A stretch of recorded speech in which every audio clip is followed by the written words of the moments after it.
지금부터 과학기술인재 육성 방안 온라인 포럼 시리즈 급변하는 미래 과학기술인재 육성 방안 온라인 포럼을 시작하겠습니다.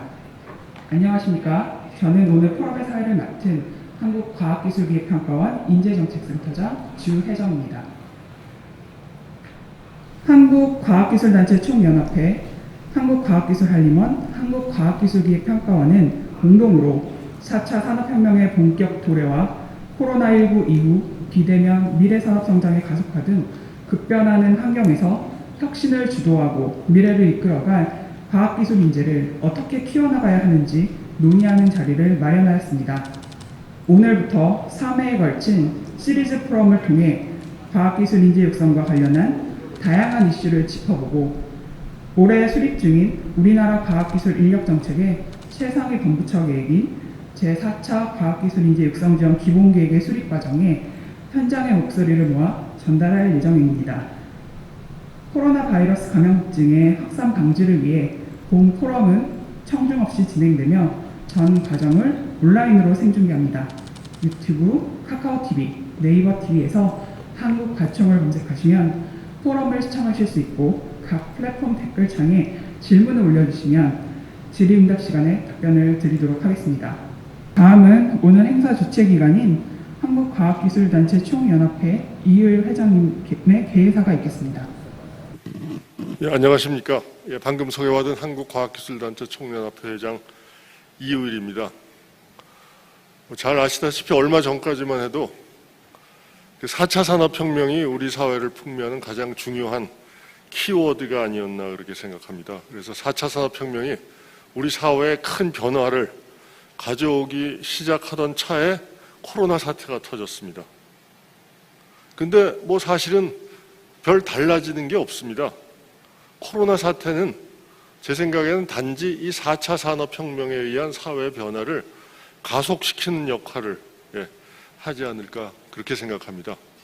4차 산업혁명에 대한 정의가 제각각 여러 가지가 있겠습니다만 거기서 가장 중요한 거는 사이버하고 피지컬하고 결합이 되고 그 사이에 AI가 들어간다는 그 사실이 아닌가 생각합니다.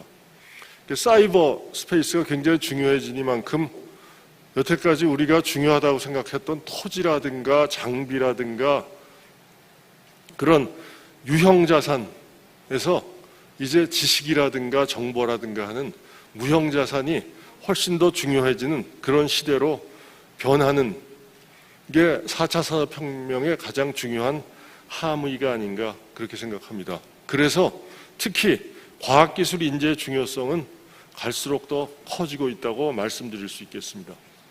안 그랬던 적은 없습니다만 지금은 그야말로 인재가 모든 것인 시대입니다.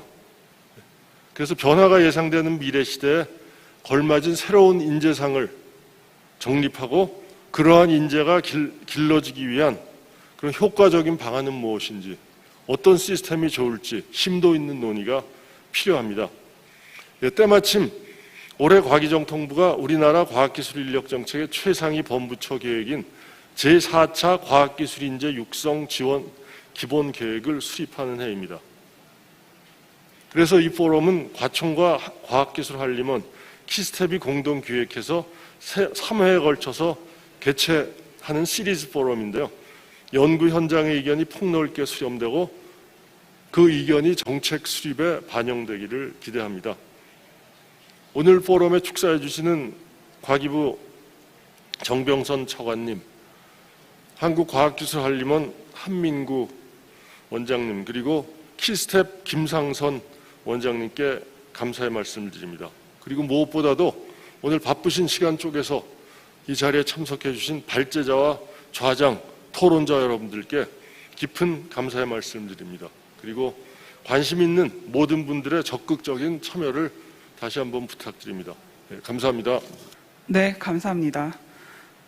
발제에 앞서 오늘 포럼의 일정을 간단히 안내해드리겠습니다. 잠시 후부터 급변하는 미래사회에 대응하는 과학기술 인재 육성 정책 방향과 대학의 역할에 관하여 두 분의 주제 발표가 약 30분간 있겠습니다. 이어서 본 주제 발표에 관해 세 분을 모시고 패널 토론 시간을 가진 후에 사전 질의 및 각 채널에 올라온 실시간 질문에 대해서 답변하는 시간을 총 50여 분간 갖겠습니다. 발표를 들으시면서 궁금하신 점들은 실시간 질문을 통해 보내주시기 바랍니다. 여러분의 적극적인 참여를 부탁드리겠습니다. 그럼 이제부터 본격적으로 주제 발표를 시작하도록 하겠습니다. 첫 번째 순서로 변순천 한국과학기술기획평가원 본부장님께서 미래 변화에 따른 과학기술 인재정책 방향에 관해서 말씀해 주시겠습니다. 예, 안녕하십니까. 키스텝 변순천입니다. 예, 오늘 그동안 준비한 미래 변화에 따른 과학기술 인재 정책 방향에 대해서 말씀을 드리도록 하겠습니다. 목차는 현재 인재 정책 현황에 대해서 간략히 살펴보고요. 미래 도전 요인 및 현황을 진단을 하고 미래 과학기술 인재 정책 방향에 대해서 말씀을 드리도록 하겠습니다. 정책 현황입니다. 과학기술 인재 육성 지원 기본 계획은 우리나라 과기 인재 관련된 계획 중에서 최상위 계획입니다. IMF 이후에 이공계 인재들이 이제 많이 실직도당하고 이공계 기피 현상이 대두가 돼서 2004년에 이를 이공계 인재를 지원하기 위한 특별법이 제정이 됐는데 그 특별법에 따라서 첫 계획이 제1차 계획이 2006년에 제정이 됐습니다. 그리고 나서 2011년에 정책 대상을 확대하면서 창의적 인재 양성, 인재 강국 구현이라는 비전으로 2차 계획이 수립이 됐고요. 다음에 3차 계획은 이 일자리 쪽 지원 강화, 다음에 양성 활용 쪽 지원 강화를 이제 중점 요소로 해서 3차 계획이 수립이 된 바가 있습니다. 제4차 계획은 사실 약간 좀 특수한 상황이 있습니다.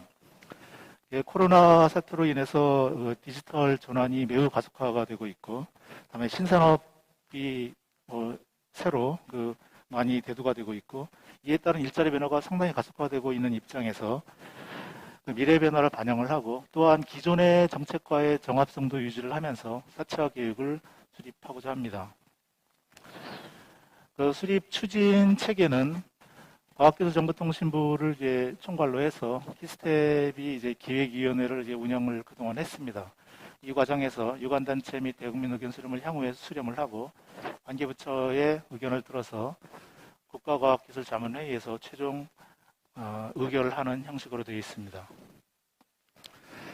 정책 현황을 살펴보게 되면은 인재육성 지원 기본 계획을 필두로 해서 세부 분야별 계획들이 있습니다. 법정 계획으로서는 연구실 안전과 관련된 계획이 있고요. 그다음에 지식재산 인력 양성, 영재교육, 여성과학기술인, 그다음에 과학기술 유공자 관련된 계획들이 있습니다. 지난 2, 3년 동안 사실은 굉장히 상황이 급박하게 변해서 몇 가지 법정 계획은 아니지만 몇 가지 대응 방안을 마련한 바가 있습니다. 4차 산업혁명 대응 과학기술 ICT 인재성장 지원 계획, 그다음에 이공계 청년 연구자 지원 성장 지원 방안, 그다음에 과학기술 인재 정책 중장기 혁신 방향 등을 마련을 한 바가 있습니다. 그간의 인재 정책의 성과 및 한계를 좀 살펴보게 되면은 이공계 인재 특별법 및 과기 인재 육성 지원 종합 계획으로 인해서 신규 인력의 양적 확충 및 공급에는 좀 크게 기여를 한 바가 있습니다. 그렇지만 현재 저출산 고령화 시대에 따라서 인구 감소가 명확해지는 시대에 있어서 신규 인력 공급은 사실은 쉽지 않은 상황에 와 있습니다. 또한 이제 코로나 시대 이후에 경제 사회 전반의 구조적 변화에 대응하기 위해서 면밀한 현황 진단을 통해서 새로운 정책 방향을 제시할 필요가 있다고 하겠습니다. 다음 미래 도전 요인 및 현황 진단입니다. 우선 가장 크게 대두가 되는 것이 비대면 사회가 갑작스레 찾아왔고 이를 해결하기 위해서 디지털 전환이 급속도로 진행이 되고 있습니다. 디지털 전환 자체가 목적이 아니라 사실은 최종적으로는 스마트한 플랫폼 쪽으로 가는 게 디지털 전환이라는 건 도구로서 쓰여진다고 할 수가 있겠습니다. 또한 신산업과 신직업이 부상함으로 인해서 새로운 역량에 대한 수요가 증대를 하고 있습니다. 또한 자동화로 인해서 일자리 변화가 생기고 있고요. 코로나로 인한 글로벌 공급망 위기 및 글로벌 가치 사슬이 재편되고 있고 이로 인해서 경기 불확실성 또한 기술 패권 경쟁, 보호무역주의 이런 등으로 인해서 불확실성이 매우 커지고 있는 상황입니다. 이쪽 인력 쪽에서 좀 더 살펴보게 되면은 우리나라는 그 전 세계적으로 저출산이 가장 심한 나라에 속하고 있고 고령화 속도가 세계에서 가장 빠른 나라에 있습니다. 따라서 조만간 전체 인구가 감소가 되는 등 큰 위기 상황에 직면해 있다고 볼 수가 있겠습니다. 또한 우리나라는 그 사회 구성원이 매우 다양하게 변하고 있습니다. 여성의 경제 사회 참여 활동이 매우 급속도로 이제 증가를 하게 있고, 우리 입장에서도 연령별로 다양한 가치관을 가진 연령대가 존재를 하고 있고, 그다음에 여러 가지 다문화 인구도 많이 증가하는 등 사회 구성원이 매우 다양화해지고 있습니다. 또한 이제 비대면 사회가 이제 일상화로 인해서 불안감, 우울감이 호소가 되고 있는 반면에 또는 이제 개인적인 그 문화 추구 이런 것들도 생기게 되고 있고요.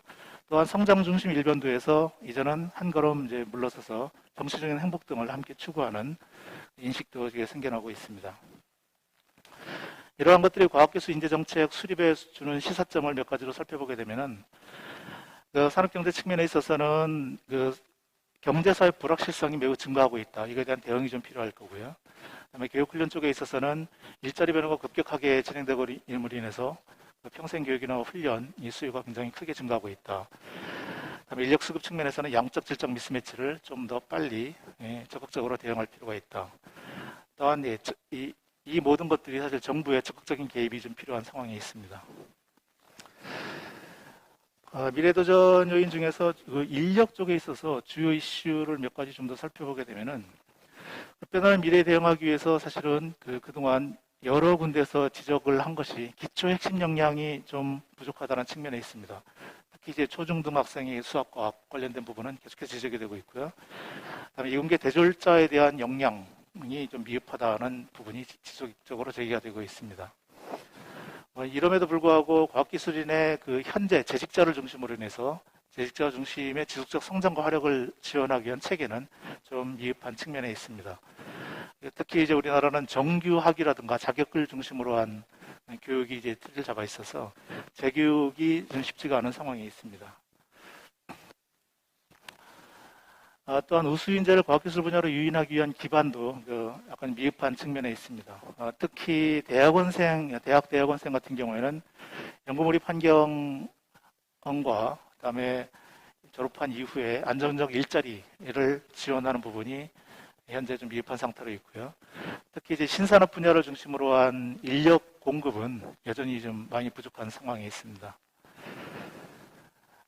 이렇게 우리가 인적 자원이 감소하는 상황에 있어서 다른 여러 잠재적인 인력들을 적극적으로 활용을 해야 되는데 이런 활용 수준도 좀 저조한 측면에 있습니다.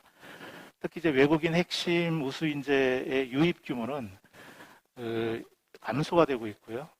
여성 같은 경우에도 현재 활동하고 있는 여성 비중에 비해서 과학기술계 여성 보직자 비율이라든가 그다음에 연구 책임자 비율이라든가 이런 것들이 상당히 낮은 측면에 있습니다. 또한 고경력자라든가 은퇴자 등을 포함한 고령층 인구의 고령층 인구가 증가하고 있음에도 불구하고 분포를 살펴보게 되면은 전문가 비중은 상당히 낮은 측면에 있습니다. 그래서 미래의 과학기술 인재 정책 방향으로서 이제 크게 두 가지로 잡았는데요. 하나는 산업기술 변화 가속화에 따른 질적 미스매치를 해소하는 걸로 잡았습니다. 인재 육성 과정에 있어서는 기초 능력 및 핵심 역량을 확보를 하고 사회 진출 이후에는 본인의 역량을 향상을 시키고 새로운 기술을 학습하는 등 자기 주도적 성장을 할 수 있도록 정책 방향을 잡았습니다. 두 번째는 인구 구조 변화에 따른 양적 미스매치 해소를 하는 것을 정책 방향으로 잡았습니다. 초중등이라든가 대학원 쪽 미래 인재에 있어서는 미래의 이런 우수한 인재들이 과학기술 분야로 유입되고 영향을 발휘할 수 있는 환경을 구축하는 것을 정책 방향으로 잡고 있고요. 여성, 고령자, 은퇴자 또는 해외 우수 인재 등 잠재 인력에 대해서는 유입을 활성화하고 성장할 수 있는 생태계를 역동성을 제고할 수 있는 방향으로 잡고 있습니다. 이러한 크게 두 가지 방향에서 5개의 전략을 마련했습니다. 첫 번째가 이제 기초 핵심 역량 확보, 두 번째가 지속적 역량 개발 체계 구축, 세 번째가 미래인재 유입기반 확대, 네 번째가 잠재인력 참여 활성화, 다섯 번째는 이들을 통합적으로 지원할 제도 및 인프라 고도화로 잡았습니다. 우선 전략 1입니다. 기초 핵심 역량 확보인데요. 여기서는 4차 산업혁명 가속화 등 환경 변화에 유연하게 대응할 수 있도록 학생 및 교원의 역량 제고 방안을 마련하도록 하겠습니다. 기존에는 사실은 가장 많이 중점을 두었던 게 취업이라든가 창업을 하기 위한 여러 가지 역량 및 교육 중심이었습니다. 앞으로는 이제 이공계의 기초 필수 역량, 즉 어디서나 어떤 상황에서나 살아남을 수 있는 기초 필수 역량 교육을 강화하는 방향으로 가고자 합니다. 추진 과제로서 초중등 쪽에 있어서는 특히 이제 수학, 과학의 기초 역량을 증진을 하고 디지털 역량을 제고시키고자 합니다. 특히 이제 소프트웨어나 AI 관련된 교육을 확대를 하고 수학과학에 대해서는 집중 심화, 특화 교육 여러 가지 과제들을 발굴해서 추진하도록 하겠습니다.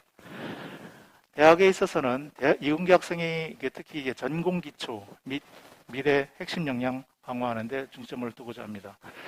또한 특히 대학은 산업계와 긴밀하게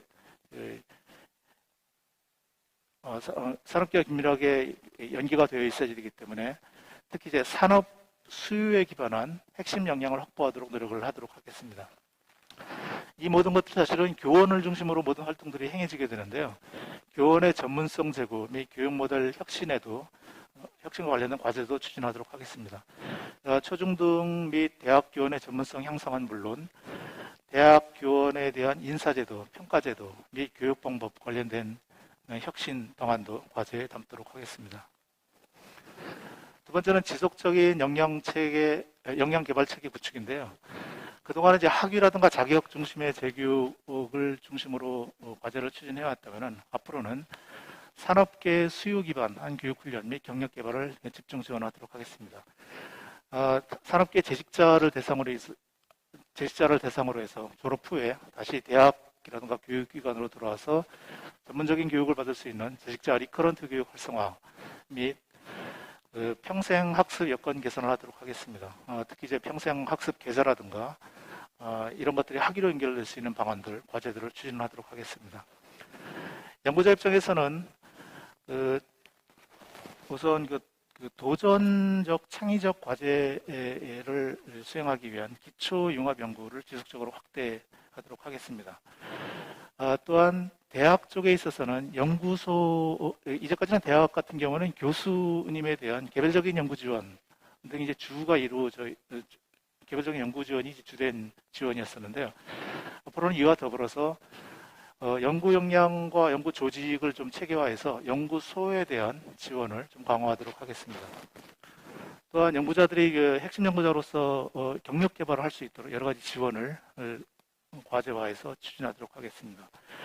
경로 다변화에 있어서는 여러 가지 미래 신직업에 대한 발굴 및 홍보를 통해서 진출을 다양화할 수 있도록 지원을 하겠고, 기업의 수요 및 기업이 적극적으로 참여할 수 있는 산학연의 협력 체계를 구축해서 지원을 하도록 하겠습니다. 또한 비대면 평생학습 플랫폼 구축을 통해서 전 생애에 있어서 이러한 지식이라든가 그다음에 여러 가지 정보에 대한 공유, 확산 플랫폼을 구축을 해서 추진하도록 하겠습니다. 다음 전략 3은 미래인재 유입 기반 확대입니다. 인구 감소에 따라서 핵심 인재가 부족해지는데 이 부분을 이제 보완을 하기 위해서 그동안은 사실은 선별적으로 인재를 유입 양성을 했는데 앞으로는 이제 개방형 선발 체계 및 여러 가지 이제 다양한 청년 연구자 등 성장 지원을 하도록 하겠습니다. 초중고에 있어서는 예전부터 계속 지원해 왔습니다만은 흥미를 제고하기 위한 여러 가지 과제를 추진하도록 하겠고요. 과학경제 등도 사실은 과학고 및 과학경제 교육들이 고교에서 단절이 되고 대학에서는 더 이상 추진이 되지 않는 문제가 있는데 특성화대학과 인계에서 지속적인 성장을 지원하도록 과제를 추진하도록 하겠습니다. 또한 이공계 대학원생에 대해서도 그동안 사실 지원이 좀 미흡했던 이공계 대학원생에 대해서도 연구 환경을 조성을 하고 연구 환경 고도화를 지원하도록 하겠습니다. 또한 학부생을 포함한 학생 연구자에 있어서도 연구 지원 프로그램 및 여러 가지 그 인권 문제 등도 포함해서 성장 지원을 강화하도록 하겠습니다. 신진 연구자 같은 경우에는 특히 이제 이번에는 박사후 연구원의 경우에 그러니까 성장 지원을 확대를 좀 하고 여러 가지 다양한 분야로 진로 진출을 할 수 있도록 진로 다변화 노력을 하도록 하겠습니다. 네 번째 과제로서는 그 잠재 인력 참여 활성화입니다. 그동안 사실은 가장 미흡했던 게 이런 잠재 인력의 활용 측면이 있었는데 앞으로는 해외 여성 고경력 과학기술인의 활용을 극대화하도록 하겠습니다. 해외 우수 인재에 관련돼서는 여러 가지 그동안은 대학이라든가 연구소에서 개별적인 차원에서 개인적인 차원에서 우수 인재 유치를 했다면 앞으로는 국가적인 차원에서 전략 분야 해외 우수 인재 유치를 좀 적극 지원하도록 하겠습니다. 또한 여성과학기술인 같은 경우에도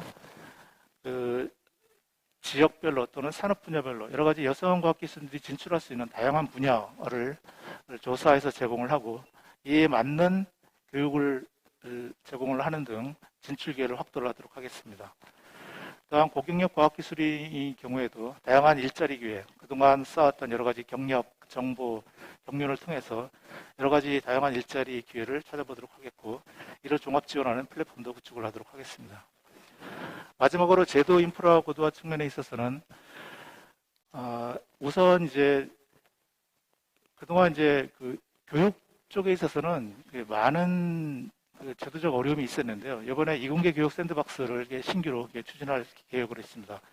여러 가지 새로운 교육에 대한 시범, 시도 이런 것들을 샌드박스를 통해서 지역별로 또는 시간별로 다양한 실험을 통해서 좀 시도를 할 수 있도록 추진할 계획을 했습니다. 또한 2004년 제정이 돼서 아직 다양한 그동안의 환경 변화를 담지 못하고 있는 특별법도 시대에 맞게 개정을 하도록 하겠습니다.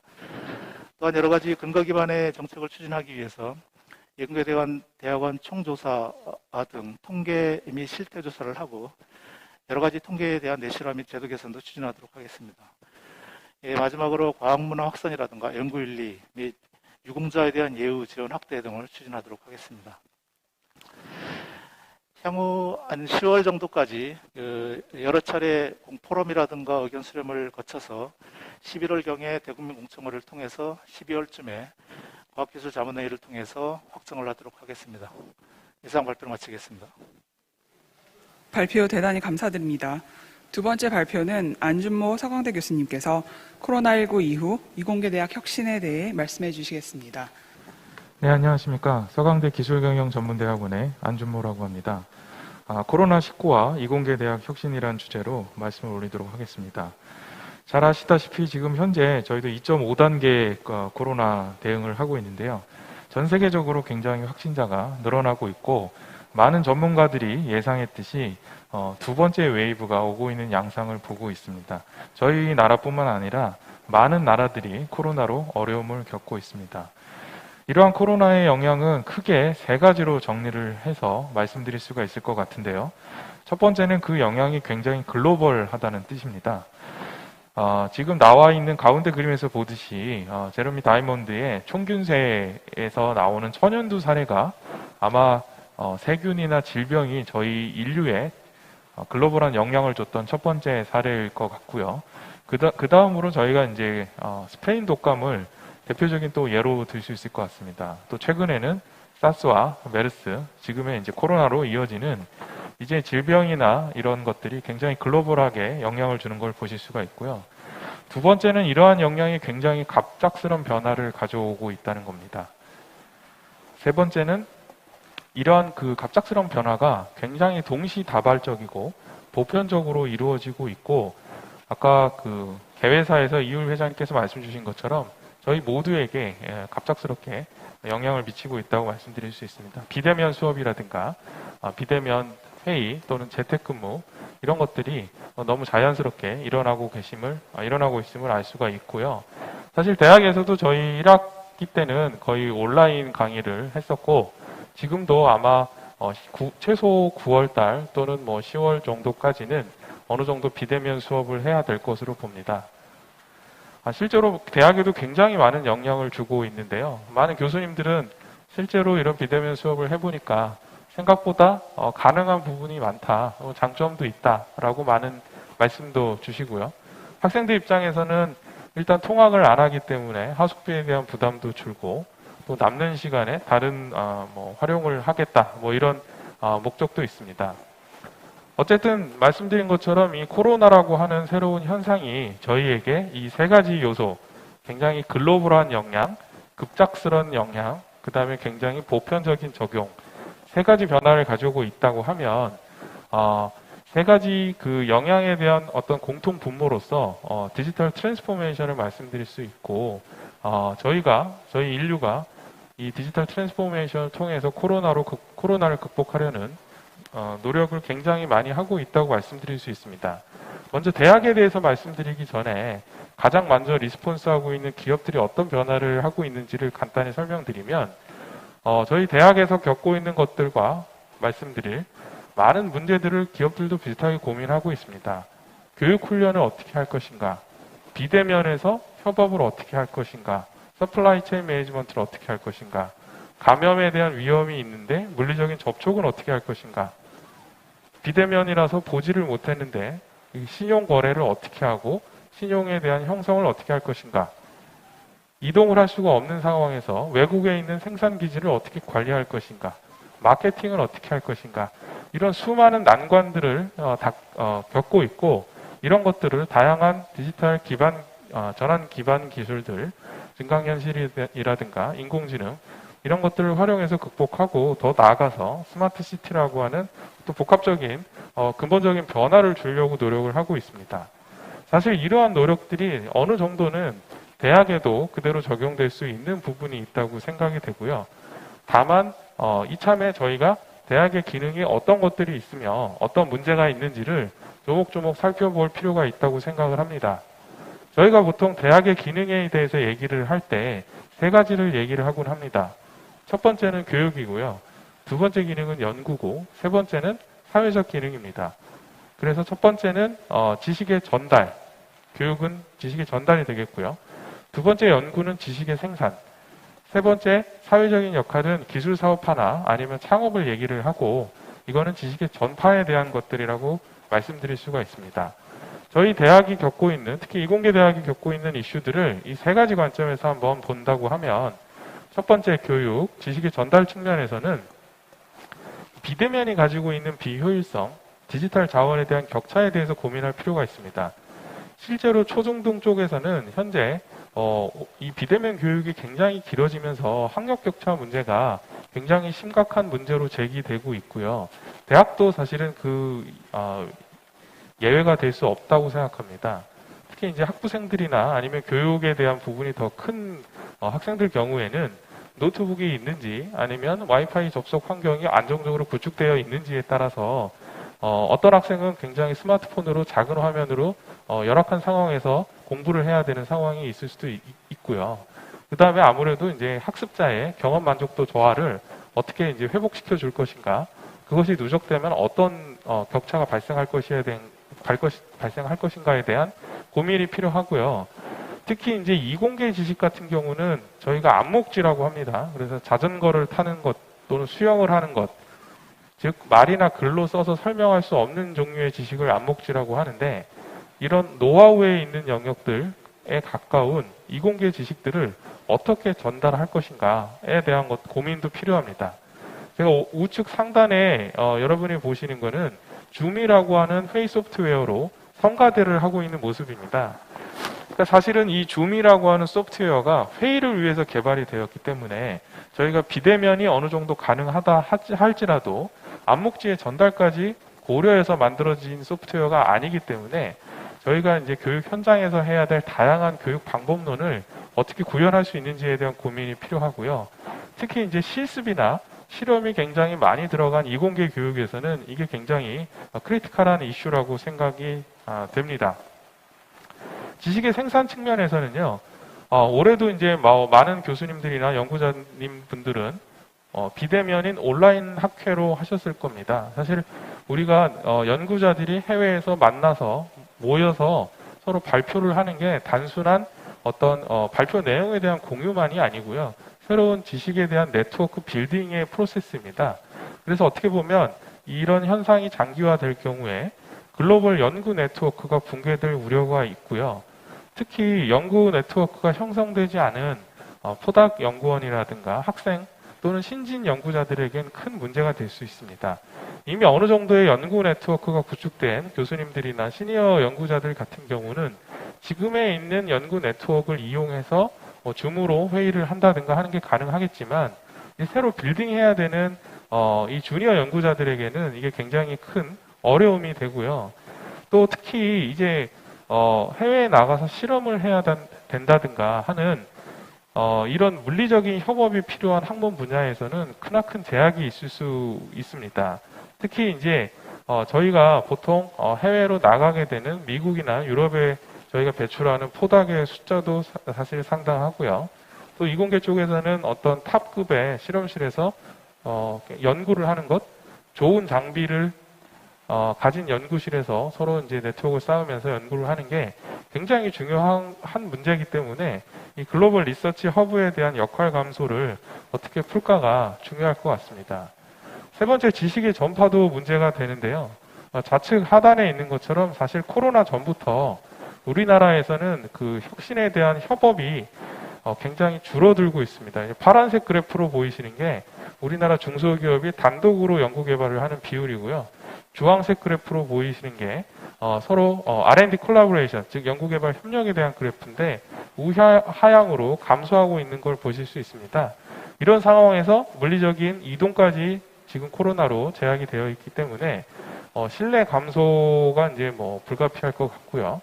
더욱이 이런 상황에서 사실 몇 년 전부터 정부가 어떤 세수 증대의 목적으로 직무 발명금에 대한 소득세법 개정 같은 걸 해서 사실 대학에서는 지금 기술 이전이 줄어들고 있는 더 여러 가지 악조건이 있고 여기에 이제 코로나로 많은 기업들이 비용 절감 측면에서 기업의 연구개발비를 줄이고 있기 때문에 이 삼중고 속에서 대학이 어떻게 기술사업화에 기여할까도 큰 고민이 될 수 있습니다.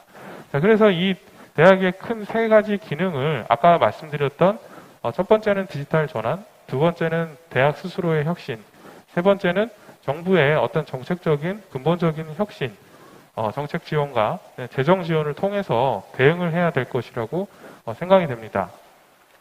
첫 번째로 교육 측면에서는 저희가 이제 에듀텍에 대해서 정말 적극적으로 투자할 때인 것 같습니다. 지금 저희가 코로나19라고 하는 상황을 극복한다고 하더라도 전혀 또 다른 형태의 새로운 바이러스가 매개가 되는 질병이 다시 또 출현하지 않으라는 보장은 저희가 할 수 없고요. 그렇게 된다고 하면 우리가 어느 정도 현재의 교육이 단순한 이 온라인 회의 시스템을 위한 이런 비대면 교육이 아니고 학습자의 경험 제고를 하기 위한 다양한 보조적인 디지털 툴을 활용할 필요가 있습니다. 그래서 아까 말씀드린 것처럼 이공계에서 주로 다루는 지식이 암묵지라는 것을 감안을 했을 때 이 암묵지에 대한 전달을 어떻게 효과적으로 할지에 대한 고민이 필요할 것 같습니다. 지금 스크린에서 보이시는 좌측 하단에 있는 그림은 영국 정유사 BP가 구성한 일종의 AR, VR이자 실제 피지컬한 컨트롤룸을 갖고 있는 석유 시추선 교육 모델인데요. 그 영국 정유사인 BP가 이 컨트롤룸을 구축한 이유는 예전에 멕시코만 앞바다에서 심해 해저 송유관이 파손이 돼서 어마어마한 원유가 유출이 된 적이 있습니다. 그때 어느 누구도 그런 상황을 경험해 보지 못했기 때문에 사실 매뉴얼, 종이로 써져 있는 매뉴얼이 적당히 제대로 작동을 하지 못했고 그 이후에 이러한 사건 사고에 제대로 대응하고 암묵지적인 교육을 훈련시키기 위해 이런 모델을 만든 적이 있습니다. 그래서 거의 이러한 수준의 다양한 에듀테크의 도입과 확산이 필요하다고 생각이 되고요. 그 다음에 이제 그 로컬 호브에 대한 적극적인 투자가 필요할 것 같습니다. 사실 모든 대학이 다 시설을 갖추면 좋겠지만 우선 거점 대학들이라든가 아니면 기존에 있는 어떤 많은 장비나 기존에 투자가 되어 있는 것들을 로컬 허브로 활용해서 미스매치 문제를 해결할 필요도 있고요. 아마 대학의 기능들도 좀 산분화될 것이라고 생각됩니다. 예를 들어 코세라 같은 이런 온라인 무크 플랫폼이 있다고 기존의 대학의 교육 기능이 없어질 거라고 생각되지는 않습니다. 그래서 기본적이거나 보편적인 강의로 해줘야 될 부분이 있고요. 그다음에 거점 대학에서 어떤 로컬의 교육 연구 허브 기능을 해줘야 될 필요가 있고, 또 일반 각 대학들에서 대면 멘토링이나 또는 전문화된 소형 강의 중심으로 해야 될 부분이 있어서 대학의 교육 기능에 어떤 분화가 필요하고요. 그 다음에 이제 저희가 이제 과학기술 인재 정책을 말씀드리고 있기 때문에 이제 인재를 양성한다는 개념을 좀 버려야 될 때가 아닌가 싶습니다.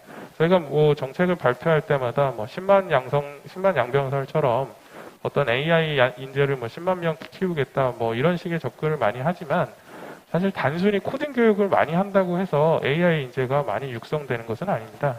기본을 강화하고 융합에 대한 찬스를 제공하는 것이 더 중요하고요. 어떻게 보면 디지털 전환 기술에 대한 근본적인 개념과 작동 원리, 펀더멘탈에 대한 교육을 강화하는 것이 되게 중요하다고 생각이 됩니다.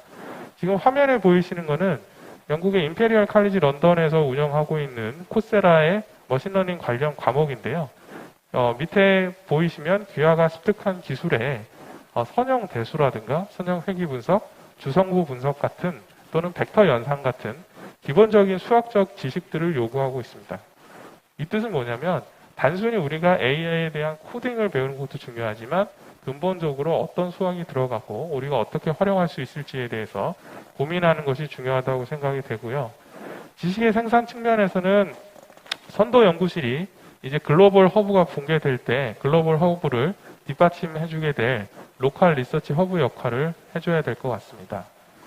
또 이제 유학 수요가 감소하고 국내 포닥 지원자가 증가하는 것에 대한 대응하기 위한 연구 프로그램도 필요할 것 같고요. 실험실 폐쇄라든가 원격 실험에 대한 프로토콜도 정비할 필요가 있다고 생각이 됩니다. 지식의 전달 사업화 측면에서는 대학 산단의 역할이 재정립되어야 될 것입니다. 지금 각 대학의 산단에 가보시게 되면 사실 사업 관리 인력이 사업화에 대한 기획 인력보다 더 비정상적으로 많은 상황에 저희가 이제 맞닥뜨리고 있습니다. 앞으로 이제 비대면 상황에서 기술 사업화나 상업이 더 힘들어지기 때문에 이에 대한 대응이 필요하고요. 지금까지는 교수님들이 개인 네트워크에 의존해서 어떤 산학협력 과제를 수주하는 프레임이었다면 이제는 기업 대학의 어떤 계약이라든가 네트워크에 의해서 대규모 펀딩, 체계적인 산학협력이 필요하다고 생각이 됩니다. 마지막으로 이제 정부의 역할도 굉장히 중요한데요.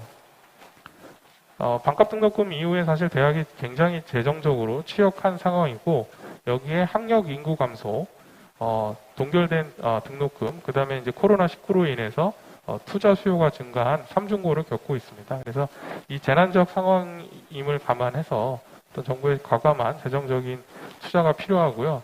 아까 또 변순춘 본부장님께서 대학 혁신에 대한 샌드박스를 말씀 주셨는데 사실 또 대학에서 굉장히 자율적으로 변하고 싶다고 하더라도 굉장히 경직화된 교육 관련 법령들, 또 전 근대적으로 이루어지는 감사, 그 다음에 R&D 관리에 대한 부담들, 이런 것들 때문에 어떻게 보면 변화의 동인이 굉장히 부족합니다. 그래서 혁신을 선도하고자 하는 대학들이 자율적으로 움직일 수 있게 샌드박스 수준의 과감한 자율성에 대한 담보가 필요하고요.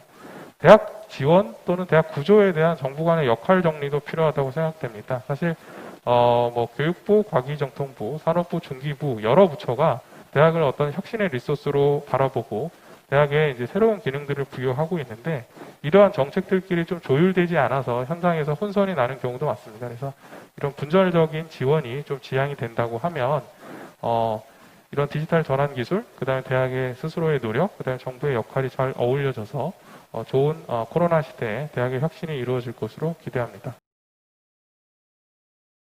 발표해 주신 두 분의 발제자분들께 진심으로 감사드립니다. 지금부터 패널 토론을 시작하도록 하겠습니다.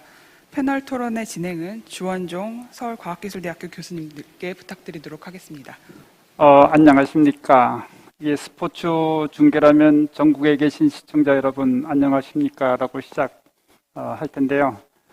오늘 두 분의 발제자 발표를 들었고요. 발제자 두 분과 또 추가적으로 패널에 참여하실 두 분의 패널리스트를 소개해 드리겠습니다.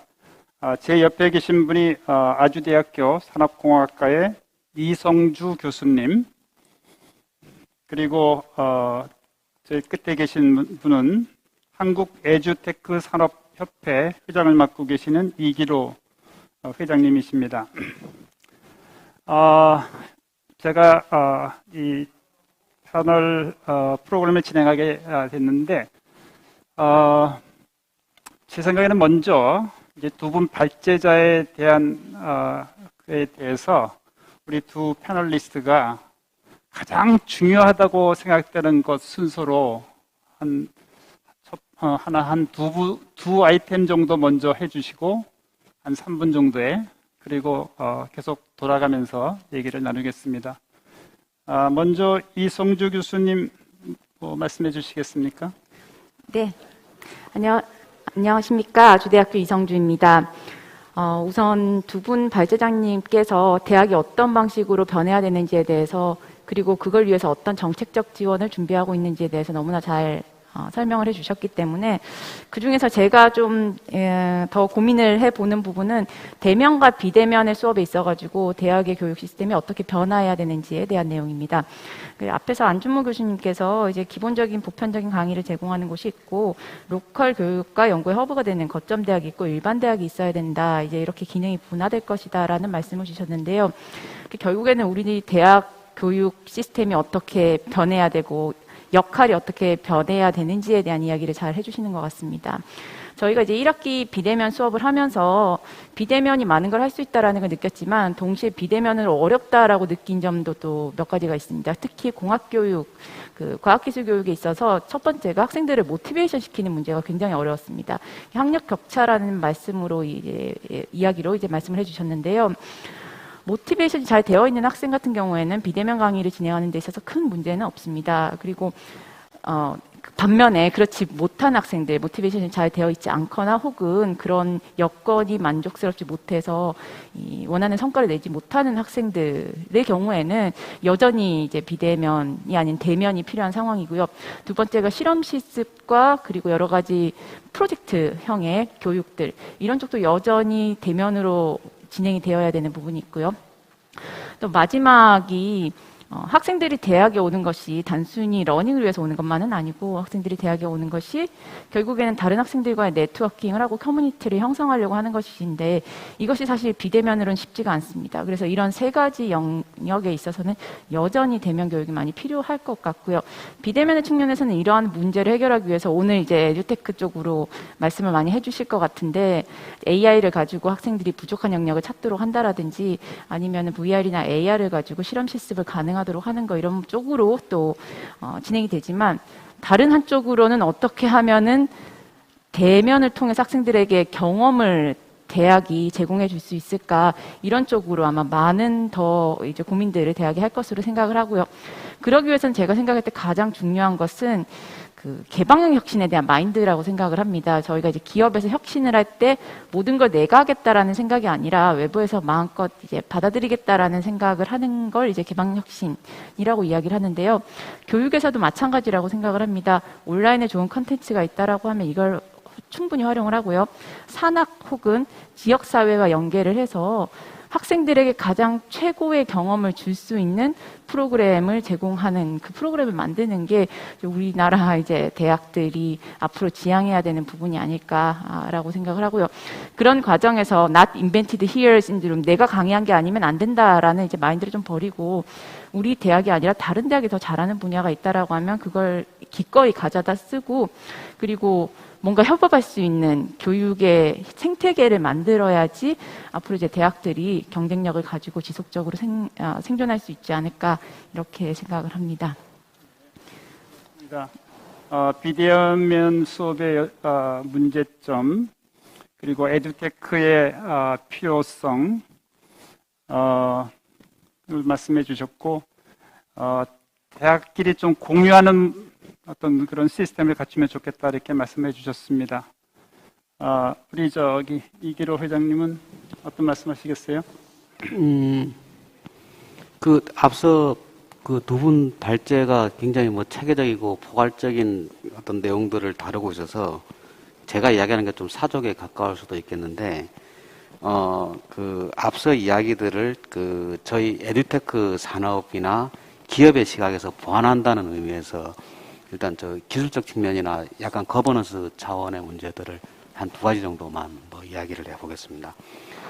먼저 그 첫 번째로 기술적 측면에서 본다면 이번에 원격 수업이 진행되면서 제출됐던 어떤 이슈나 문제들은 기술적으로는 거의 해결 가능하다고 보고 있습니다. 기술적으로는 큰 이슈가 안 되는데 중요한 부분들은 그런 기술들을 활용해서 구체적인 어떤 그 교육을 진행하는, 수업을 진행하거나 하는 의지가 있느냐, 내지는 그걸 갖다 구체적인 콘텐츠나 내지는 그러니까 교육 프로세스니까 결합을 시켜 나갈 것이냐라고 하는 그런 부분들이 그러니까 보다 본질적인 문제일 것이다 라고 이제 생각하고 있고, 물론 그 AI를 기반으로 한 어댑티브 러닝이라는 부분들은 좀 더 시간을 요구할 것 같습니다. 왜냐하면 이게 단순하게 기술적인 문제뿐만 아니라 그러니까 학습 성취도나 이런 부분들의 문제뿐만 아니라 학습자의 학습 성향, 학습 지향, 그 다음에 어떤 인간의 어떤 가치 지향의 문제를 같이 포함하고 있기 때문에 그 부분들에 대해서는 좀 더 이렇게 포괄적인 어떤 접근들이 필요하기 때문에 시간이 좀 필요하지만 나머지와 관련된 부분들은 기술적으로 그러니까 상당한 수준에 도달했기 때문에 기술적 구현은 가능한데 교육적으로 풀어나가는 문제들에 대한 그 어떤 그 이 주체의 의지들이 얼만큼 반영될 것이냐에 따라서 많이 달라지지 않을까 이렇게 생각이 듭니다. 앞서 그 안 교수님이 말씀하신 것처럼 이번 그 이 코로나에 따른 원격 수업을 진행하면서 의외로 이거 해볼 만하다, 내지는 재밌다 이렇게 말씀하시는 부분들은 굉장히 많이 늘어난 것 같아요. 그리고 실제로 이제 과정에서도 그러니까 여러 가지 어떤 시도나 실험들을 해보거나 이런 부분들을 많이 보게 되는데, 이러한 온라인 강의하면서 나타난 공통된 특징 중에 하나가 대면 수업에 비해서 강의 시간이 많이 짧아진다는 겁니다. 동일한 내용을 전달하려고 했을 때, 이 온라인으로 할 때니까 많이 짧아지게 되는데, 짧아지게 되는 큰 이유가 뭐냐면, 일단 불필요한 이야기를 안 하게 됩니다. 그러니까 꼭 필요한 이야기만 하게 되고, 농담을 빼버리고, 그 다음에 동선이 짧아지고, 그 다음에 뭐 아이 컨택이나 이런 부분들이 사실은 그러니까 줄어버리고 이러면서 그러니까 되는데, 이러한 부분들에 대해서 그러니까 문제점을 지적하는 분들도 굉장히 많이 있습니다. 아까 이제 말씀하셨던 것처럼 암묵지의 문제랄까, 뭐 이런 부분들의 문제들이 이제 많이 등장한다. 이렇게 그 이야기를 하는데, 그리고 또 이것들이 그러니까 학생들이 그러니까 내용을 이해하거나 그 어떤 그러니까 학습적으로 소화하는 데니까 많은 문제들을 이야기할 거다. 이렇게 이제 그 어떤 그 부정적인 것들도 많이 나오게 되는데, 실제 이 부분들은 좋다 나쁘다거나 그러니까 긍정적이다 부정적이다 이렇게 좀 접근하기보다는 실제 급격하게 비대면 속으로 전환하면서 교수 방법론이나 내지는 그러니까 이 방법들이 그러니까 풍부하지 못해서 나온 이런 부분들의 문제로 좀 접근해 볼 필요가 있지 않을까라는 생각이 들고, 그러니까 그렇기 때문에 그러니까 어쩌면 이게 디지털 학습이나 내지는 비대면 수업의 본질적인 성격은 아니라는 거죠. 본질 성격이 아니기 때문에 그러니까 극복돼야 되는 문제로 보는데, 결국은 그동안의 대면 수업이나 대면 학습을 통한 어떤 그 기제나 장치들은 굉장히 많은 정도로 축적되고 내지는 발전해 왔는데, 비대면 수업이라고 하는 부분들의 필요로 되는 장치나 기제들은 이제 그러니까 출발점에, 진화의 출발점에 서 있다라고 봐야 되고, 그랬을 때 이런 부분들을 그 만들어 가기 위한 그 어떤 출발점이 뭐가 돼야 될까 생각해 본다면, 실상은 지금 교수님들이나 학교 교사분들이 이 부분들에 접근하는 게 대부분이 경험적입니다. 뭐냐면 주변에 있는 사람들한테 이런 툴이 도구가 있으니까 활용해 보라고 듣거나, 이런 어떤 그 어떤 화상 강의 시스템이 있으니까 듣거나, 뭐 이런 식으로 이렇게 좀 보면 그러니까 개별적이거나 경험적으로 접근하고 있는데, 이런 부분들을 체계적으로 접근하게 하고, 그다음에 그러니까 필요한 콘텐츠를 체계적으로 그러니까 쌓게 만드는 어떤 좀 조직적인 주체가 필요하지 않을까.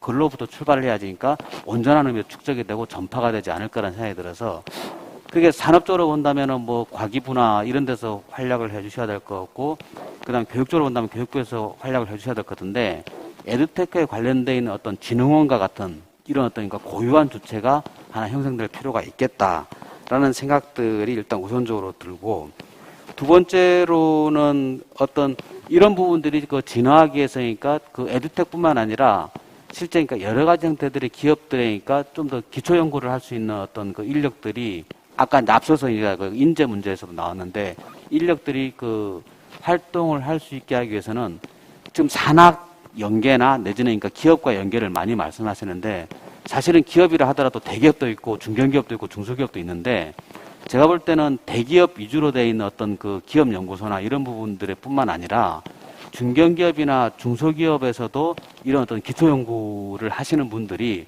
활동을 할 수 있게끔 R&D 어떤 지원 전략이나 지원 정책들이 좀 더 확대돼서니까 좀 수립돼야 할 필요가 있지 않을까라는 생각이 듭니다.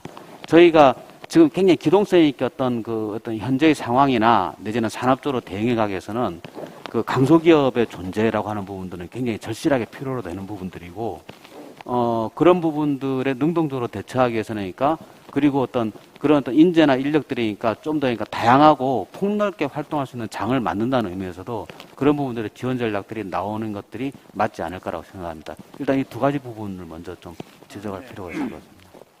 우리가 흔히 비대면이 오면서 새로운 문제점이 막 대두된 것처럼 되게 오해하기 쉬운데 사실 대면에서의 교육도 우리가 전통적으로 이 강의 위주의 할 경우는 학생들의 그 배움이 잘 이루어지지 않거든요.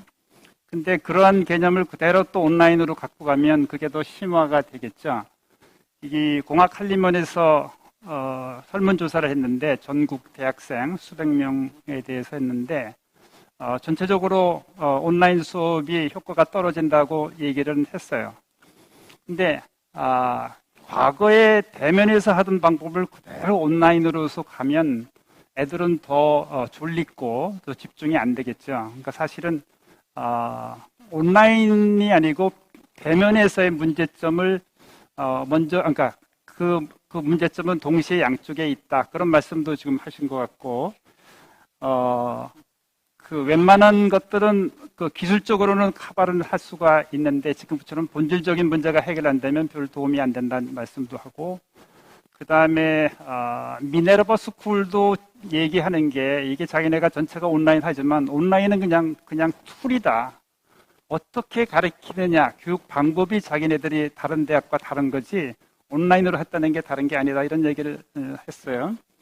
그 다음에는 이제 우리 이 회장께서는 이제 중소기업도 지원이 좀 돼야 되는데, 오늘 우리 이런 토론에서 전체를 보면 결국은 중소기업들은 별 관심이 없는 얘기를 우리가 많이 할 수가 있거든요. 제가 그래서 우리 변 본부장님한테 사실 이게 정책을 이렇게 세울 때 중소기업에 대한 정책 배려는 어떤 것이 혹시 고려되고 있는지 혹시 얘기해 주실 수 있는지요? 예, 그 대학의 경우에 보면은 사실은 그동안 가장 많이 부족하다고 지적을 많이 받은 부분이 중소기업, 물론 이제 대기업, 여러 가지 산업계와의 접점이 굉장히 부족하다. 이런 게 사실 많이 지적을 많이 받아왔습니다. 사실 그 이유를 좀 생각을 해보면 그 책임을 대학 교수 개인에게 지우고 있었던 거거든요. 그러니까 정부가 할 일 또는 이렇게 뭐 조직이 해야지 될 일을 교수 개인에게 미루면서 그러면 이제 체계적으로 조직적으로 뭘 해야 되는지 교수 개인 역량으로 발로 뛰어가지고 문제점을 찾아내고 연기 방안 찾아내고 지원 방안을 찾아내야지 되는데 사실 교수 개인에게 맡겨서 그게 될 리가 없거든요. 그래서 대기업과는 사실은 어떻게 보면은 가만히 있어도 지원을 받을 수 있다는 그런 기대감이 있는 반면에 중소기업은 좀 내가 나서서 도와줘야 된다 이런 인식을 좀 가지고 있어요. 근데 사실은 둘 다 잘못됐다고 저는 생각을 합니다. 일단 그 중소기업 그 측면에서 보면은 아까 제가 연계 접점을 늘려야 된다고 말씀드린 이유가 일단은 공대 전체의 측면 또는 뭐 이공계 전체의 측면 그 대학 차원에서 좀 체계적으로 산업계와의 접점이라든가 서로 연계할 수 있는 방안을 좀 조직적으로 조사를 하고 좀 찾아내야지 되는데 사실 그게 안 됨으로 인해서 그냥 개인적인 그러니까 중소기업하고 개인적인 친분이 있는 그러한 그 자기 분야에서 알고 지내던 사람을 이제 끌어와서 좀 지원하고 서로 연계하고 이런 거에 그치고 있습니다. 그래서 제 생각으로는 이거는 대학에 맡겨서 될 일 같지는 않고요. 뭐 정부 차원에서 나서서 좀 그 전체 산업 분야별로 어떤 요구사항이 있는지 좀 체계적으로 조직적으로 조사를 해서 정보를 제공해 줘야 될 필요가 있을 것 같습니다. 대학 쪽에. 물론 이제 대학도 그 조사하는 과정에 참여를 좀 해야 될 것 같고요. 둘째로는 기업도 사실은 특히나 이제 중소기업 같은 경우에 너무 수동적인 것 같아요. 물론 이제 그런 여건이 그렇다는 거 이제 인정을 합니다. 그렇지만 우리 그 협의회라든가 협의체들도 있다시피 좀 공통적인 의견들 또는 공통적인 기술 개발 또는 애로사항 이런 것들이 분명히 있거든요. 그런 것들을 정부 또는 이런 조직에다가 계속해서 의견 개진을 해줄 수 있으면 좋은데 그렇지 않고 이제 좀 받으려고만 하는 그런 측면이 좀 있는 것 같습니다. 따라서 기업 측면에서 있어서는 좀 적극적으로 참여를 좀 해야 될 것 같습니다. 다행히 이번 계획에 있어서는 좀 기업의 참여를 좀 많이 좀 끌어낼 수 있는 그런 과제들을 좀 추진할 좀 계획으로 있습니다. 한번 이제 중소기업 그 문제에 대해서 이제 중소기업이 아니고 뭐 대기업도 마찬가지지만 근본적인 문제를 하나 좀 제기하고 싶은데요. 저희가 한번 설문조사를 해본 적이 있는데 대학하고 기업이 양립하기가 어렵다.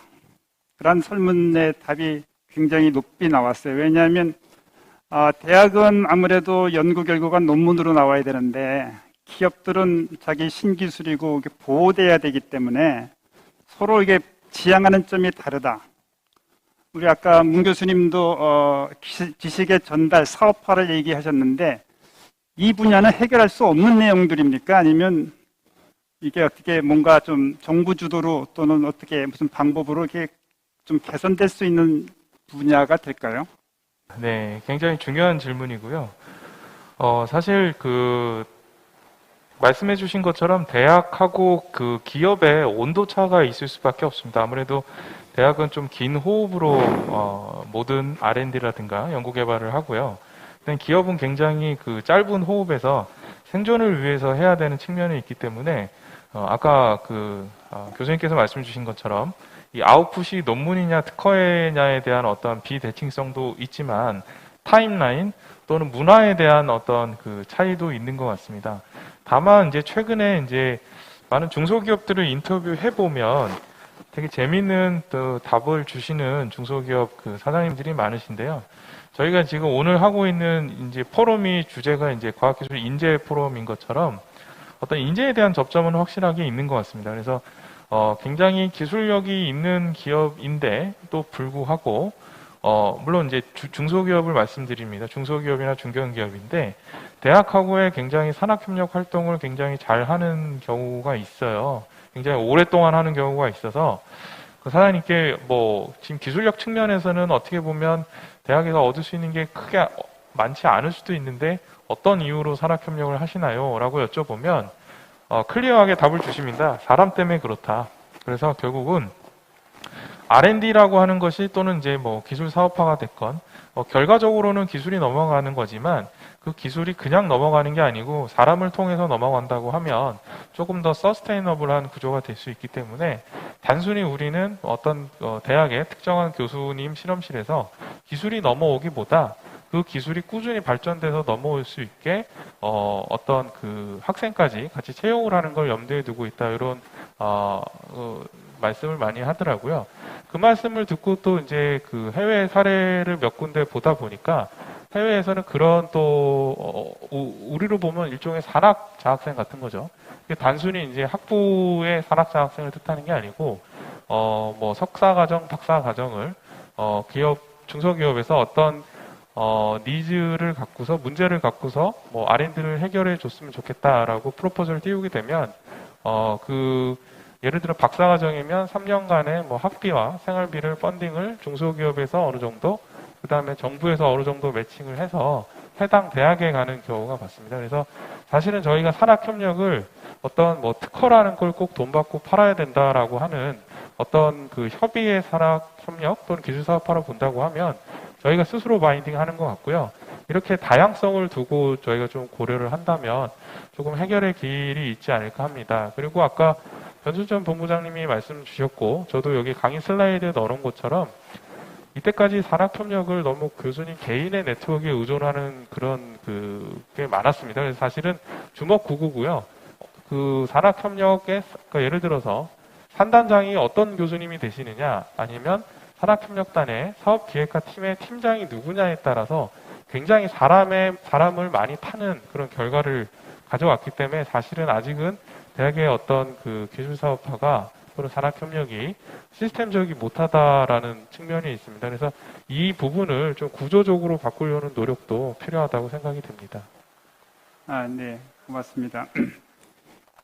이거는 참 풀기 굉장히 쉬운 문제는 아닌 것 같습니다. 독일 같은 경우는 대학 교수들의 연구 주제가 기업체 주제를 가지고 하기도 받고 거기에 논문 발표가 그렇게 중요하지 않는 그러면 이게 좀 자연적으로 될 텐데 우리는 아무래도 지금 논문 위주로 지금 모든 시스템이 갖춰져 있기 때문에 그게 쉽지 않은 것 같습니다. 여기 매번 매년 나오는 건데 대학생의 기초 역량이 항상 부족하다. 이거는 수십 년간 나온 얘기 같아요. 우리 공학교육혁신센터에서 15년 전에 처음 생길 때 대학 교육과 기업의 니즈의 미스매치를 가지고 시작했는데 지금도 설문조사를 해보면 똑같이 그 결과가 나옵니다. 이 미스매치는 이게 왜 생기고 이게 어떻게 해결해야 되는지 이것도 굉장히 어려운 문제인데 우리 어느 분이 먼저 거기에 대해서 얘기해 주시면 네.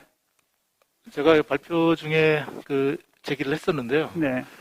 사실은 그동안 양적 질적 미스매치에 대한 얘기는 이제 많이 나왔었습니다. 그런데 이제 양적 미스매치 같은 경우는 사실은 조사하면 나오거든요. 네. 근데 질적 미스매치에 관련된 거는 그동안 누가 조사를 한 적이 없습니다. 네. 그러니까 누가 어떤 부분에서 얼마만큼 모자라는지에 대해서 그러니까 말만 했죠. 그러니까 여러 가지 케이스로 인해서 대기업에 계신 누구 인사 담당이건 또는 그 위에 있는 그 상관이건 요새 대학생들은 이렇다 저렇다. 그러니까 몇 가지 이제 그런 것이 이제 이렇게 언론에 나타나면서 갈수록 졸업생들의 역량이 떨어진다 이런 것들이 계속 언론에 보도가 되긴 했었는데요. 그것을 체계적으로 사실 조사한 건 없었습니다. 그래서 네. 저희가 키스텝에서 좀 주기적으로 조사를 좀 하고 있는데요. 지금 2회인가 3회인가 되는데 한 경련으로 조사를 하고 있는데요. 차이가 계속해서 많이 벌어지고 있다는 결과를 저희가 얻고 있고, 그다음에 저희 말고 다른 기관에서도 최근에 조사한 결과를 보면은 계속해서 차이가 벌어지고 있다. 즉 기업에서 그러니까 신입사원, 대학을 졸업한 신입사원에게 요구하는 여러 가지 역량들이 있는데 그분들이 기대치하고 실제 그분이 와서 일을 하면서 보여준 그 역량하고 얼만큼 차이가 있는가. 저희가 10점 척도로 했을 때 한 10% 정도는 차이가 나는 것 같더라고요. 대부분 다 기준을 충족하거나 넘어선 경우는 없었고요. 다 이제 모자란다는 입장이었습니다. 근데 특이한 거는 여러 가지 무슨 문제 해결 역량이며 무슨 협업 역량 이런 것들은 이해가 되는데요. 왜냐하면 이제 대학 생활을 하면서 그런 것들을 접할 기회가 예전에는 많지 않았었고, 물론 최근에는 많이 지원하는 경향이 있긴 합니다. 여러 가지 팀제라든가 공동 프로젝트라든가. 근데 그것보다 더 중요한 문제는 기초 직무 역량이 굉장히 부족하다. 이런 지적은 사실은 어떻게 할 수가 없는 거거든요. 그러니까 다른 것들은 어떻게 좀 옆에서 도와가면서 끌고 가면서 가르쳐 줄 수는 있는데 기초 역량이 부족하다? 공부를 안 했다는 얘기죠, 그러니까. 공부를 왜 안 했을까? 사실은 우리가 책임을 돌리기에 가장 좋은 상대는 정부입니다. 정부 교육 제도가 그렇게 변해왔던 거죠. 그러니까 전공 필수 이런 것들은 상당히 완화하고 학점, 총학점 이런 것들이 좀 완화가 되면서 그런 부분들이 좀 있었던 것이 분명하고요. 둘째로는 취업에 필요한 여러 가지 역량들이 좋은 학점, 여러 가지 스펙 이런 걸로 채워지면서 정작 필요한 전공 기초에 관련된 부분은 좀 소홀히 하지 않았나 이런 생각이 좀 듭니다. 따라서 이번 과제에서 그런 부분들을 좀 강화하려고 과제를 제안하고 있는데요. 사실은 아직 확정이 되지는 않았지만은 상당한 난관이 예상이 됩니다. 앞으로 여하간에 그 개인의 실력 문제, 즉 특히 이제 전공 기초와 관련된 문제는 좀 신경을 많이 써야 되지 않을까 생각이 듭니다. 네. 또 다른 우리 이 교수님 네. 아마 대신 여기 우리 마스크를 쓰고 하니까 말씀을 천천히 해주시면 더 잘 듣겠습니다. 네, 알겠습니다. 네, 저희가 사실 그 전공 기초 역량 부족한 부분에 대해서 고민들을 굉장히 많이 하고 있습니다. 한편으로는 전공 기술이 워낙에 빠르게 발전을 하다 보니 최신의 기술을 학생들에게 가르쳐 줘야 되는 부담이 있고, 다른 한편으로는 어차피 새로운 기술들을 따라가는 것보다는 오히려 기초를 튼튼하게 하자라고 해서 뭐 철학이라든지 뭔가 정말 학생들이 가치관을 형성할 수 있는 이런 교양 과목을 더 강화를 하자라는 움직임도 있고요. 그래서 과연 어느 쪽에 더 비중을 둘 것인가라는 고민을 하면서 동시에 글쓰기 역량, 이제 과학기술 분야의 인력들이 좀 가장 약한 발표 역량 이런 것들까지도 참 부족하다라는 것을 많이 느끼고 있고요. 이런 이유가 그 산업이 먼저 발전을 하는 분야가 있고, 이제 기초를 학교에 대학에서 해서 산업으로 가져가는 분야가 있는데, 특히 산업이 먼저 발전하는 분야에서 많이 일어나는 현상인 것 같습니다. 그래서 이러한 미스매치를 해결하기 위해서는 결국에는 기초 역량을 강화를 하고 아주 원론적으로 뭔가 학습을 할 수 있는, 빠르게 학생들이 뭔가 외부의 새로운 지식을 획득할 수 있는 이런 역량을 강화를 할 수 있는 학습 능력을 강화를 시키는 거.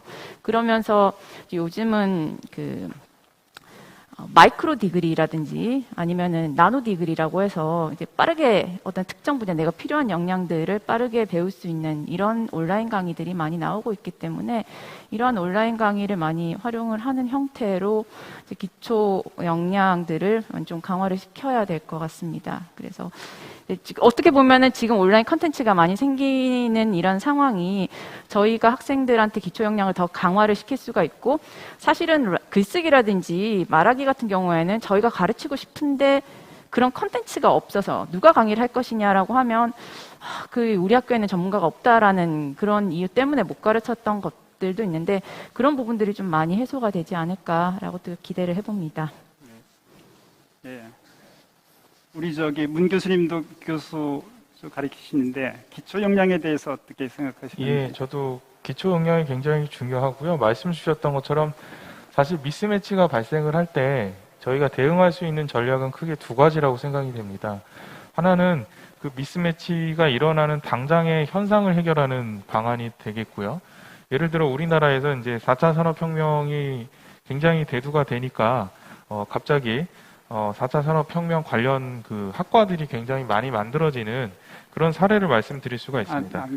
그런데 문제는 그런 식으로 예를 들어 4차 산업혁명과를 급하게 만들게 되면 내용도 충실하지 않을 수도 있고요.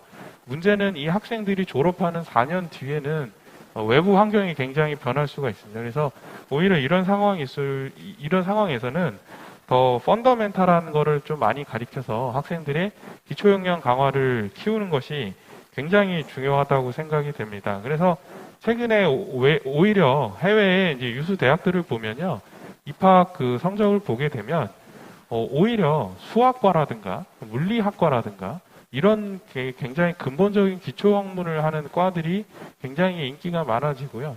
이런 과에서 오히려 더 좋은 직업을 찾아가는 걸 볼 수가 있습니다. 그래서 기초 역량을 오히려 강화하는 게 굉장히 중요하다고 아까 말씀드렸고, 그 다음에 이와 함께 사실은 기업도 노력이 필요하다고 생각이 됩니다. 외부 환경이 굉장히 빠르게 변하게 되면 대학에서 모든 거를 다 맞춰갖고 그 당시에 외부 환경에 또는 기업의 입맛에 맞는 인재를 계속 공급해 주는 게 사실은 불가능합니다. 그래서 기본적으로 대학은 외부 환경이 변하더라도 그것에 대해서 대응할 수 있는 기초 역량에 갖춰진 학생을 육성하고 배출하는 데 집중해야 한다고 하면 기업들은 그런 인재를 본인 기업이 원하는 방향에 맞게 다듬을 수 있는 그런 노력이 필요합니다. 짧게로는 OJT가 될 수도 있고요. 그 다음에 사실은 이제 그 대학원에 대한 교육도 굉장히 바뀔 거라서 지금 저희 나라에서도 갖고 있는 계약학과라든가 아니면 뭐 비학위 과정이라든가 또 소프트하게 기업이 좀 추가적인 투자를 통해서 기업의 입맛에 맞는 인재를 대학과 함께 만들어 나가는 그런 코빌딩에 대한 프로세스도 많기 때문에 양쪽의 노력이 다 필요하다고 생각됩니다. 네. 우리 전부 기초 역량이 굉장히 중요하다고 말씀을 하셨고, 사실은 학생이 졸업한 후에 자기 전공에 맞는 직업을 찾는 확률이 아마 60% 정도라고 이게 통계적으로 나와 있어요. 그렇다는 얘기는 다른 영역에서 일할 수도 있거든요. 그러니까 기초 역량이 튼튼하면 다른 곳에 가서도 충분히 할 수 있는데, 제가 잠깐 좀 말씀드리면, 이제까지 기초 역량이 기업에서 뭐 없다고 이야기하면 저는 우리는 열심히 가르치는데 너희는 뭐 하고 있느냐 이런 얘기를 많이 했었어요. 그런데 제가 한 3, 4년 전부터 연구정보센터에 교수 역량 강화 아카데미를 운영하면서 우리가 교수법에 대해서 많이 연구도 하고 토론도 많이 했는데, 결과적으로는 학생이 강의실에서 강의를 들으면 수업이 끝날 때는 한 20% 정도만 머릿속에 남고 2, 3일 지나면 그게 얼만큼 남겠어요. 그러니까 한참 지나고 나면 자기가 배웠는지 안 배웠는지도 모르게 가니까 기업에서는 기초 역량이 부족하다는 얘기를 이제 할 수밖에 없다고 생각합니다. 근데 이것은 우리가 이제까지 가르치는 방법, 그냥 교수가 PPT 열심히 만들어 가지고 열심히 가리키면 거기서 끝났다고 생각하는데, 사실은 그거 가지고는 지금 같은 현상이 계속 되는 것 같아요. 그러니까 교수법이 바뀌어야 된다고 생각해요. 그러니까 우리가 여기 PBL도 나오고 플립드 러닝도 나오고 이러면 학생들이 자기들 뇌를 사용해 가지고 학생이 스스로 하게 되는 거거든요. 그럴 때 이제 역량이 개발되고, 그건 또 다 팀 베이스로 하니까 지금 우리가 얘기하는 팀워크라든가 크리에이티브 띵킹이라든가 자기주도 학습이라든가 이런 역량들이, 기업이 필요로 하는 역량들이 거기서 개발되는데, 그냥 일방적인 가르침에서는 그게 일어나지 않는다. 또 해서 저희는 현재적으로는 해결책으로는 교수님들의 교수법이 바뀌어야 된다. 그리고 더군다나 온라인 상황에서도 더욱 바뀌어야 된다. 이런 얘기들을 많이 하고 있습니다. 제가 오랫동안 생각하는 내용이 있어서 제가 말씀을 드렸고요. 우리 저기 안 교수님이 중요한 말씀하셨고, 공유대학이라는 얘기를 하셨고, 지난주 공학한림원 포럼에서도 한양대 김우승 총장이 공유대학을 제안을 했습니다. 그러니까 좋은 강의를 하고 좋은 실험을 하는 어떤 특정 대학의 교수님이 타 대학 교수님들이 그걸 공유하는 거죠. 강의를 공유하고 실험을 공유하고, 대신 그 일반 대학의 교수님들은 이제는 가르치는 교수라기보다도 코칭하고 학생들을 이렇게 이끌어주는 퍼실리테이터 역할을 잘하면 그게 되지 않느냐, 이런 얘기를 하셨거든요. 우리 공유대학에 대해서 혹시 의견이 있으시면 한번 얘기를 해주시면 고맙겠습니다. 전 세계적으로는 뭐 코세라나 무기나 여러 가지 거기에서 좋은 강의는 뭐 몇십만 명이 가서 강의를 듣잖아요. 이제 그게 이제 한국화 시켜서 이제 대학들이 공유를 하면서 교육을 하면 어떻겠는가, 이게 굉장히 중요한 이슈인 것 같은데, 우리 안 교수님이 조금 더 추가해 줄 수 있나요? 그 내용에 대해서? 네, 아까 제가 말씀드렸던 건 이제 대학이 이제 그 기능이 좀 뭐 분화가 된다는 말씀을 드렸었고요. 그래서 그런 식으로 말씀 주신 것처럼 어떤 공통 부분을 가져가는 부분이 있을 거고, 또 다만 여기서 중요한 거는 각 대학이 사실은 경쟁자라기보다는 그 코피티션이라고 하죠. 경쟁적 협력자의 역할을 하는 게 되게 중요한 것 같습니다. 그러니까 어떤 대학은, 그러니까 모든 대학이 다 어떤 공유 대학의 어떤 그 리더 역할을 할 수는 없다고 생각이 됩니다. 그래서 일부 대학들은 굉장히 글로벌한 거점의 역할을 해야 될 것이고, 일부 대학은 또 로컬의 거점 역할을 해야 될 것이고요. 그다음에 아까 저기 좌장께서 말씀 주신 것처럼 또 어떤 대학에서는 그 굉장히 좋은 컨텐츠를 가져다가 퍼실리테이터 역할 또는 모더레이터 역할을 하는 어떤 디세미네이터 역할을 해야 돼서 각각의 그 전체 어떤 교육 혁신의 생태계에서 보게 되면 서로의 플레이해야 될 역할이 다르다고 생각이 되고요. 다만 그것을 위해서는 지금 현재 굉장히 많은 부분의 교육 제도가 좀 바뀔 필요가 있다고 생각이 됩니다.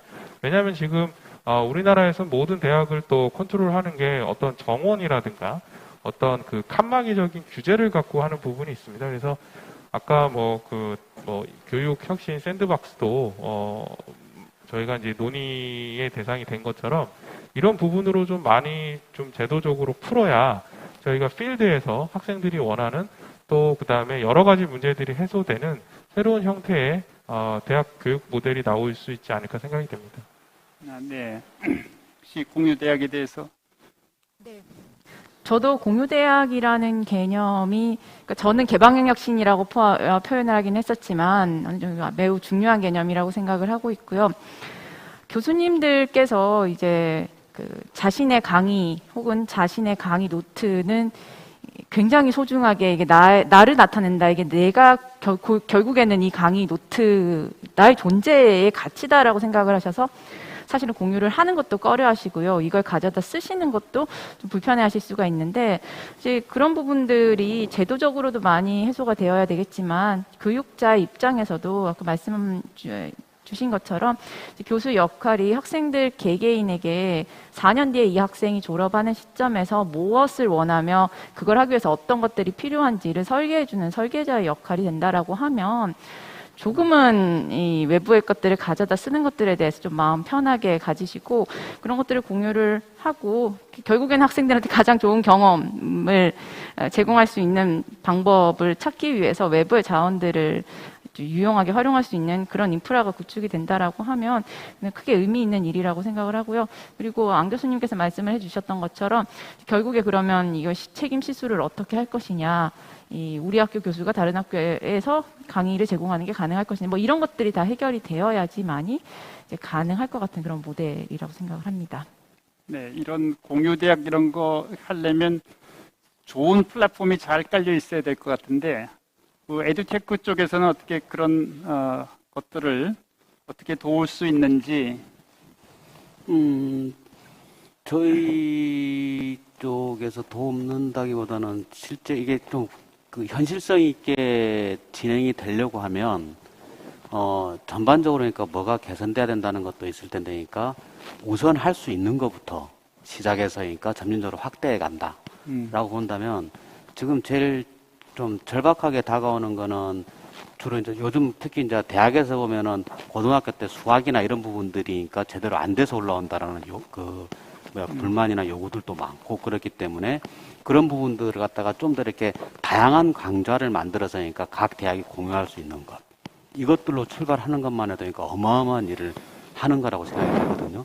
그리고 실제 그런 부분들을 진행해 나갈 때 보면은 교육부나 이런 차원에서 진행할 때는 좀 조심스러운 게 많이 있어요. 왜냐하면 교육부는 상대적으로 그러니까 안정성이나 내지는 좀 보수성들을 강하게 좀 띌 수밖에 없는 입장이 있고 그렇기 때문에 좀 더 실험적이거나 도전적으로 갈 수 있는 어떤 부문에서 먼저 좀 진행을 하는 것들이 필요하잖아요. 그러니까 기초적인 것들, 그 다음에 그런 부분들에서 그러니까 아까 수학, 과학이나 이런 것들을 고등학교 때니까 밑에 안 돼 있는 것 갖다가 빠른 속도로 그러니까 대학에서 진행해 나간다든가 이렇게 가고 그 다음에 대학의 입장에서 본다면 그러니까 좀 그래도 좀 보수적이거나 내지는 그러니까 그런 부분의 안정성들의 지향해 나가는 부분보다는 과기대나 이런 데는 아무래도 이제 그 과기부 산하에 있으니까 좀 더 실험적이거나 도전적인 성향을 많이 띌 수 있지 않을까.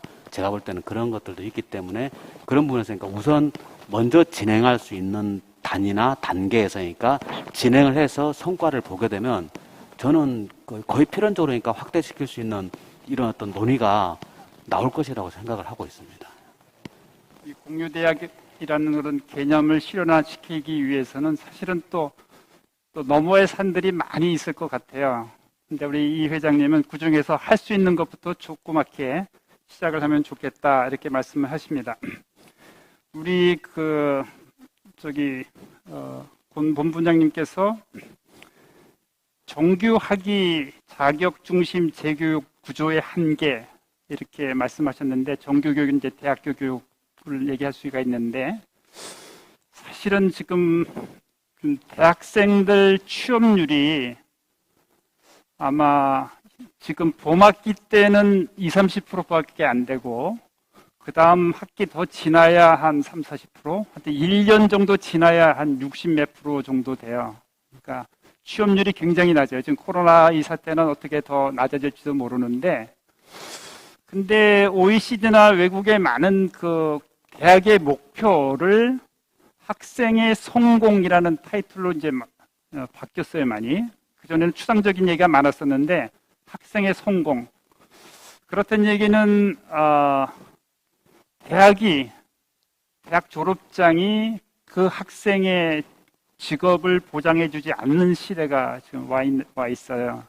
그래서 이제 그전에는 이제 뭐 창업이다 이런 얘기를 많이 했는데 이번에도 본부장님께서는 그 창업 이런 쪽에서부터 다시 기초 역량을 기르는 쪽으로 교육이 바뀌어야 된다, 또는 지원이 바뀌어야 된다 이런 말씀을 하셨는데 이게 정책의 일관성의 문제도 있고 사실 그런 문제 해결의 어떤 방법일 수는 없을 것 같은데 뭐 본부장님 말씀해 주셨고 다른 분도 이 학생의 그 대학 졸업해도 직업을 못 받는 이 상황을 어떻게 좀 도와줄 수 있는지 이런 생각을 좀 의견이 계시면 너무 급하게 질문해서 죄송하지만 제가 잠깐 아까 그 전공기초 직무 역량이라든가 여러 가지 문제 해결 역량 이런 것들이 좀 질적인 미스매치가 있다 이런 조사를 이제 저희가 하고 있다고 말씀을 드렸는데요. 이런 것들이 사실은 저희도 그 특정 샘플을 이제 뽑아서 조사를 하고 있어서 이 결과를 가지고 대학이라든가 교육계에 이렇게 합시다 저렇게 합시다라고 이제 그 요구 또는 제안을 하기에는 아직은 이제 미흡한 상황이 있거든요. 그래서 이런 조사들이 좀 체계화되고 좀 광범위하게 좀 이루어지면 그러면 사실은 대학에다가 제안하고 요구를 해도 어느 정도 그 힘을 가질 텐데 지금은 이제 그러지 못한 상황에 있어서 그 섣불리 뭐 이렇게 바꾸자 저렇게 바꿔야 된다 요구는 하지 못하고 있는 상황에 있습니다. 이런 것들이 좀 체계화돼서 좀 광범위하게 조사해서 이것들이 교육 현장에 좀 피드백이 될 수 있는 그런 정책이 좀 추진했으면 하는 바람이고요. 또 하나는 어차피 그 학생의 경쟁력 또는 그 교원의 경쟁력을 제고를 해야지 되는 건데 우선 이제 교원의 경쟁력 제고도 사실은 굉장히 큰 문제라고 봅니다. 아까 공유대학 문제도 나왔지만은 그 우리 K-MOOC 등 그 여러 가지 그 교육이라든가 학습 자료들을 공유하고 동영상이라든가 여러 가지 형태로 공유하고 누구나 볼 수 있게 하고 또는 이제 거기에서 특정 프로그램을 만들어 가지고 교육을 이수를 할 수 있게 하고 그거를 이제 이수했다는 뭐 나노 디그리 형태건 어떤 형태건 교육을 이수했다는 자격을 이제 제공을 하게 되고 이런 것들이 좀 중요한데요.